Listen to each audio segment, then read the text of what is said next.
Hello everybody, this is Ryan over High Carb Regenerator. Welcome back to my channel. Today the title of the video is, why are you still so fat, bro? I got a lot of comments on my last video. I don't even remember the title of it. It was Doug Lisle and McDougall were in it. Interestingly enough, I'm going to put another Doug Lisle video in here today. I'm not going to review it. You're not going to see me. I'm just going to pop the video in here at some point, and that's it. I don't feel like I don't feel like doing any of the other stuff. But I did want to get this video out there because, as you saw in the thumbnail, I showed my upper torso. There's no point in me showing my legs. They're huge. They're not the issue. I want everybody to realize that this is a journey that you are on. Now, because I got a lot of people commenting that you should just go do CECO, calories in, calories out, and destroy yourself with working out. That is not the way. That is not the way.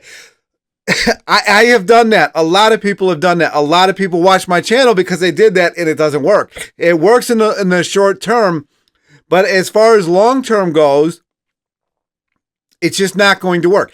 Now, if you want to lose a ton of weight, go raw vegan. Go do a juice fast. Go.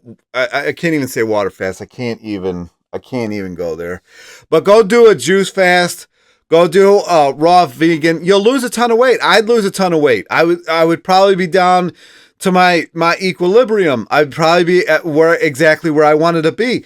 But it's very hard to maintain, and it's not fun to maintain. And that is the issue that you run into. And I am probably in that last 25 pounds, like McDougall talked about in the video that I showed yesterday. So I'm probably there, and you're going to reach this point at some point. It's probably not going to be in the mid 200s like I am. It's probably going to be somewhere else. I lifted for 20 years. I carry a lot of mass with me. It doesn't just go away when you stop eating protein. It just doesn't go away. Some people might want it to, it's going to take years to go away. People talk about, like, one of the things you used to see in the magazines is, I stopped working out, stopped eating that protein. Everything turned to fat. Your muscle doesn't just turn to fat. It doesn't just happen that way. It stays there. So if you're somebody who carries around a lot of muscle mass, you're going to just be a big person. Unless you just, keep on this train for forever, and you're going to lose, a lot of the muscle mass. And you don't need a lot of it as you lose weight. I don't know if you can hear my cat, but she's up there calling wild. So you're going to lose a lot of weight. But at some point, you're going to get stuck in this, place that I'm at. And, I think this is a good time to put that video in that I was talking about Doug Lisle. Potatoes, she gained weight, and Dr. Lisle explained that the scale may go up a couple pounds, but she's not gaining fat. And he talked about people that are what he calls scale monkeys, that obsessively weigh themselves. And I encourage you to listen to that interview, watch that interview. But I wanted him to expound on the aspect of how it affects us emotionally or mentally when we're a scale monkey and weighing ourselves every day, because he's already proven that there's no efficacy in doing that physiologically, that he talked about how weight is really lost and how much we lose each day. But so many people in the Ultimate Weight Loss Program weigh themselves obsessively every day, multiple times a day. It affects their mood. It affects their self-esteem.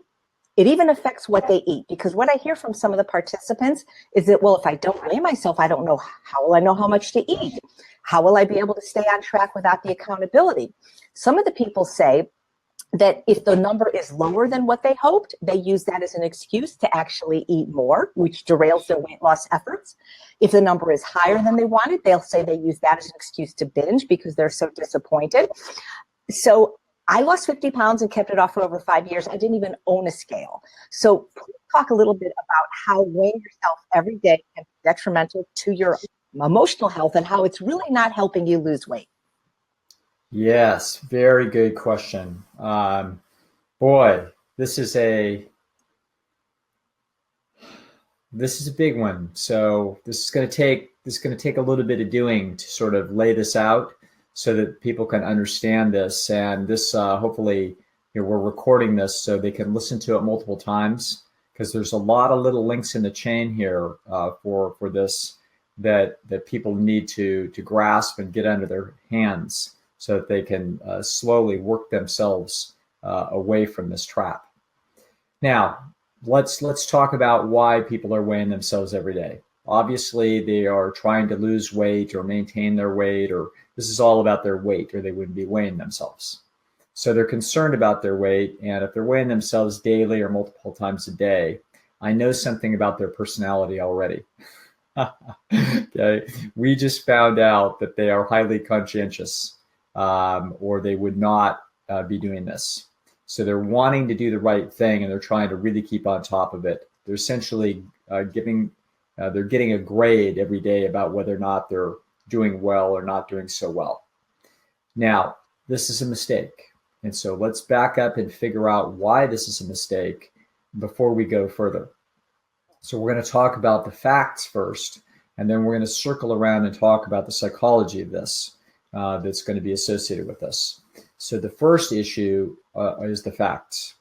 So what will happen is that people's weight will fluctuate. It's not uncommon for people's weight to fluctuate 1% up or down in a given day. It could be a lot more than that, but 1% is not atypical at all. That would be normal. So if you're 150 pounds, it's not surprising at all that one day you're up 1.5 pounds, or the next day you're down 1.5 pounds. So your weight would easily fluctuate, actually even 2 pounds up or 2 pounds down on a given day. Now the question is, it would seem reasonable that we would be watching our weight and watching our diet and watching the influence of our diet on weight and attempting to essentially look for a correspondence, or what's called a correlation between what we're eating and our weight. This is a huge mistake, because on a day-to-day basis, there's absolutely no correlation between what you eat and your weight. The correlation is effectively zero in terms of, so let's look at and see why this is so. What your weight is you're mostly made out of water. That's pretty much what you are. You're more or less a hot water tank. So that's pretty much what you're made out of, is water. And you got some bones and teeth, and Alan Goldhammer has more teeth. If you ever see him smile, he's got big teeth and he's got a lot of them. Okay, always did. They're all natural too. So you've got some bones and some teeth, but you got a little bit of tissue in there, but mostly you're water. And you've also got some fat. So what's going to happen though is, because you're mostly made out of water, that if your water weight goes up and down 1%, then your weight is going to go up and down quite a bit, 1 pound or 2. Whereas the fat content in your body can only change very, very slowly in very small amounts. So a person that is doing an outstanding job at their diet, maybe that they're significantly overweight and maybe they're losing 5 pounds a month for a year, that would be spectacular for somebody to do that. So that's something that you did, AJ. And so that was a spectacular odyssey that happened for a while.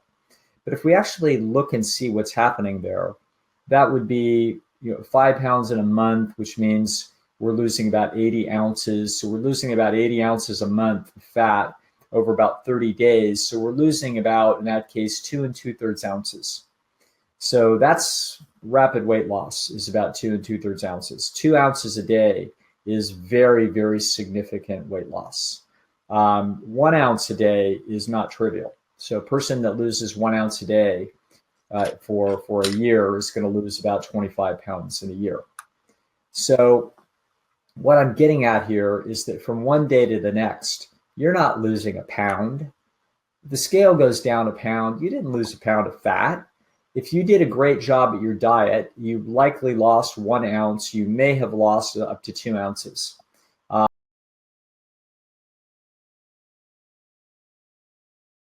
And we're back. And one thing that I also wanted to point out is you're also, when you're you're obviously with you all day long, you're going to start feeling like different things. Like I can feel like all my neck. Like when I go like this anymore, I don't have the double flap anymore. I can feel like I'm doing this right now because I realize that I can feel different parts. And here she comes downstairs. This cat is crazy. I hope you can hear this. It's kind of entertaining. Oh, Blinky.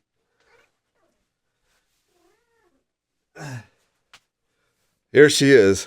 Here's Yelling Bear. She hates being on camera. Hates it. I don't know why. She's so pretty. She's so pretty, but she hates the camera so much. Anyway, Blinky. I just fed her. Like, literally, just fed her.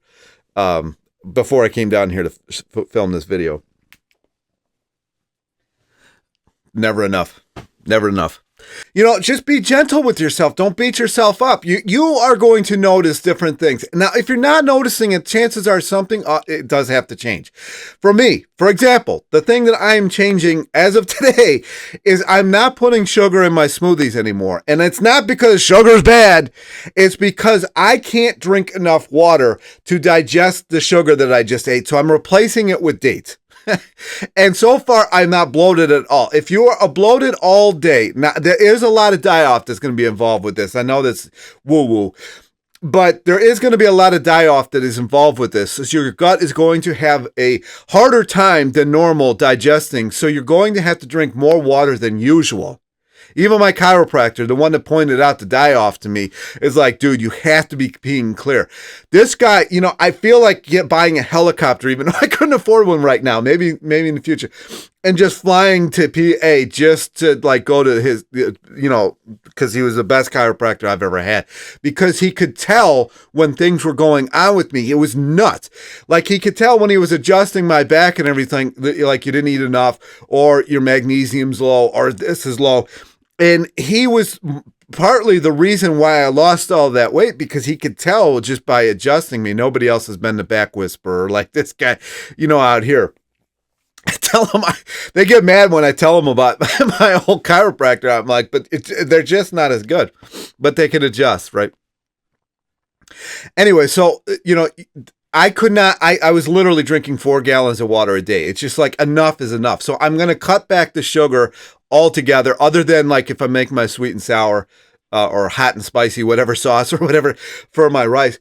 But I'm going to cut back on that a little just to see if I can't get some of the bloating gone, because it's annoying and it lasts all day. And I think it's because like even 4 gallons of water was not enough to digest. If you're going through that, that might be something that you have to watch. Now, again, this is a journey. This is my journey. And the people who are watching, you know, like I said in the last video, the people who are watching this and not doing anything are missing out. You might lose weight way faster than I can. I'm giving you the information. You got to do whatever it is that you can do with it. You know, you might be able to lose weight way faster than I could ever imagine.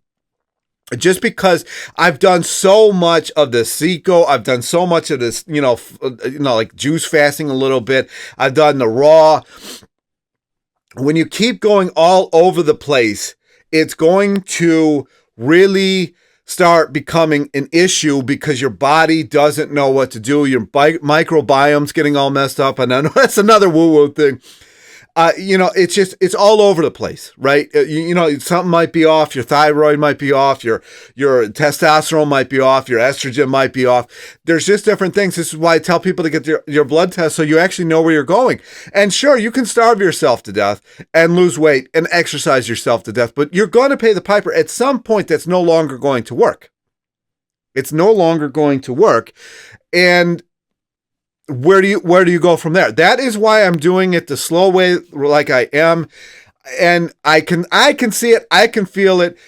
You can see it, like if you go watch some of my old videos, you can see it in my face. My eyes are wider. You can see the healing is happening. It's a healing process. And if you are too in a rush, if you're too, the TikTok mentality, the attention span of a 3-year-old with ADHD, if you've got that kind of stuff, you're probably not going to make it, because you're not patient with yourself. Your body, the analog world doesn't care about Amazon, doesn't care about TikTok, doesn't care about 15-second videos. It doesn't care about any of that. It still operates on its own clock. If you can't handle that clock, then you're probably going to jump off and start doing juice fasting or water fasting or cut off your arm, you know, to lose a little bit of weight or whatever the hell it is that you're going to do. You're going to do that stuff, you know, until you realize that it's a journey and you've got to just be on the journey and enjoy it. There is parts of the journey that I haven't enjoyed. You know, when you're very bloated, you can't breathe as good, and that's not great. But I get a cat hair in my eye. And there's just different things, you know, that it's not great, right? You know, you might not fit in your clothes anymore for a little while, but then once you hit that and it starts coming off, like for example, the other week, you couldn't tell in my face, but I was so bloated, I was 290 pounds. Now I'm 260 in 2 weeks. You know, because you got to play around with this. I give you the formulas and stuff, and I give you what happens with me, but it might not be the same for you. You might easily be able to be hydrated and add as much sugar as you want to. That might be your thing. It's just not mine. So I'm going to test this out because I'm struggling now. I will say this in 2016, you know, like everybody's like, oh, blah, blah, blah, blah, about 2016. But in 2016, I didn't add sugar to my smoothies. I didn't add sugar to anything else really, other than maybe a little bit of fruit once in a while. But I added it in my rides, and I rode like 3 to 5 times a week. And that's where I was going through 4 pounds of sugar a week because, you know, I was riding up hills and everything, and I was going through a lot of sugar, but I wasn't adding it to anything else. Anyway, this is just what I'm going to be doing for right now. I've already noticed, you saw it in the thumbnails, I'm not the skinniest. Am I where I want to be? No, but I'm getting there. And, you know, it reminds me of my grandmother, actually, my mom's mom. And, it reminds me of the day that she died, really. It reminds me, I went downstairs and it was an old rotary phone because I'm old and it was early 90s. And I pick up the phone and my grandfather yells at me, get off the phone, because my mom had already picked up. And I knew she was dead. And I just knew. I'm like, I have these like energy things. And I went up and my sister was only 4 years old. But I said, Grandma just died. And she didn't really understand it. And then my mom comes down the stairs, like almost tripping on herself. She was crying so hard. And she's like, your grandma just died. I said, I know. I just told my Rachel and or my sister.